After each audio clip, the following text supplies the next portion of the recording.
Bonjour, je suis Marlène de la Direction des communications et des affaires publiques et aujourd'hui, pour la semaine de la persévérance scolaire, je m'entretiens avec Juliane Robitaille, stagiaire en psychoéducation dans l'équipe Santé mentale jeunesse du CLSC de Vaudreuil.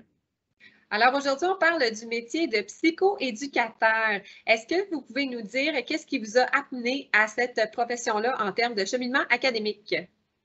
Moi, en fait, je pensais jamais que j'allais me rendre en psychoéducation. J'ai entendu parler de ce métier-là à travers le métier de ma mère qui est enseignante, puis qui doit travailler finalement avec ce genre de professionnels, donc des psychoéducateurs. Puis c'est à travers elle, ses expériences, que ça m'a donné le goût d'aller approfondir à l'université là, cette profession. Qu'est-ce que tu aimes dans ton travail? Moi, je dirais c'est l'équilibre entre l'autonomie et le travail d'équipe. Donc, on a, oui, nos dossiers, nos suivis, mais on a aussi une grande équipe qui est composée de différents professionnels pour nous soutenir là, dans ce processus-là qui est la réadaptation avec notre client. Est-ce que tu peux nous parler un peu du parcours scolaire? Qu'est-ce qui fait qu'on devient psychoéducateur? En fait, on commence avec un baccalauréat en psychoéducation qui est sur une durée de 3 ans. Puis par la suite, pour faire partie de l'ordre, en fait, il est exigé de faire la maîtrise, donc qui s'étend sur 2 ans de temps. Puis à travers ça, on a des stages pour développer nos compétences, développer nos schèmes relationnels qui nécessitent quand même un bon travail sur soi. Donc, c'est un bon 5 ans d'études. Est-ce que tu peux nous décrire ce que c'est une journée type de psychoéducateur? Je vais parler en termes de travail dans un CLSC.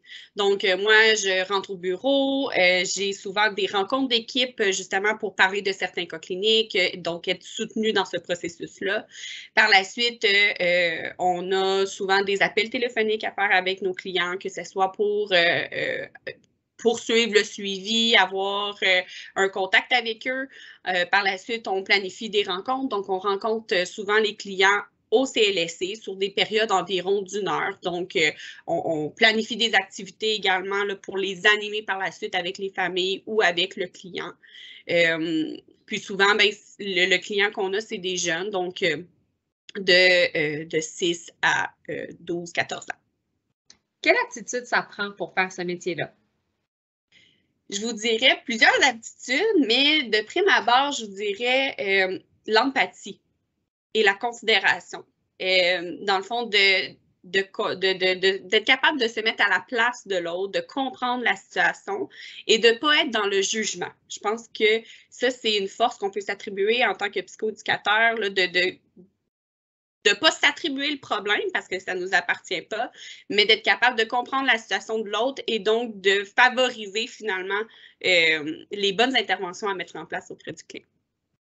On parle d'empathie, c'est la semaine de la persévérance scolaire.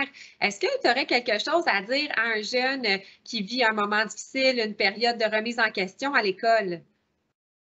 Si on parle de remise en question, par exemple, pour la recherche d'un futur métier, moi, je dirais que c'est normal d'être en remise en question. Je parle pour moi-même. Comme je vous dis, là, je ne pensais pas me rendre en psychoéducation. Moi, au début, je visais une carrière en danse.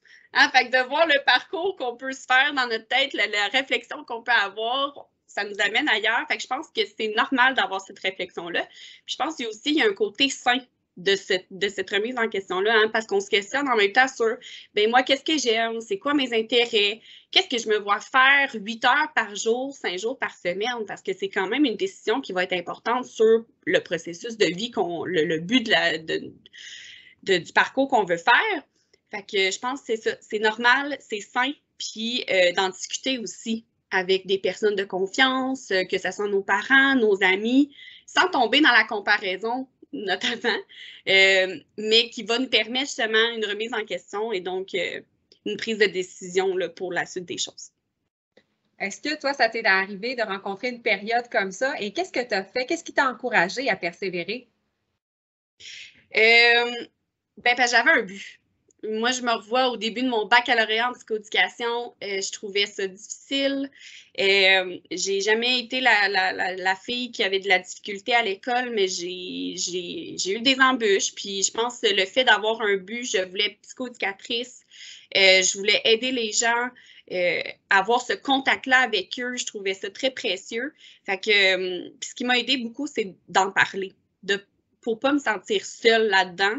Puis le fait d'en parler, ça m'a aidé aussi de réfléchir sur les moyens que je pouvais mettre en place qui collaient à ce que j'étais capable de faire. Mais c'est ça, ne pas me sentir seule. Ouais. Merci beaucoup, Juliane. On vous invite à suivre notre page Facebook pour d'autres vidéos durant la semaine de la persévérance scolaire. Et si vous êtes intéressé par des opportunités d'emploi et de stage au CIS de la Montérégie-Ouest, vous pouvez visiter le site web travaillonsensemble.com. Merci.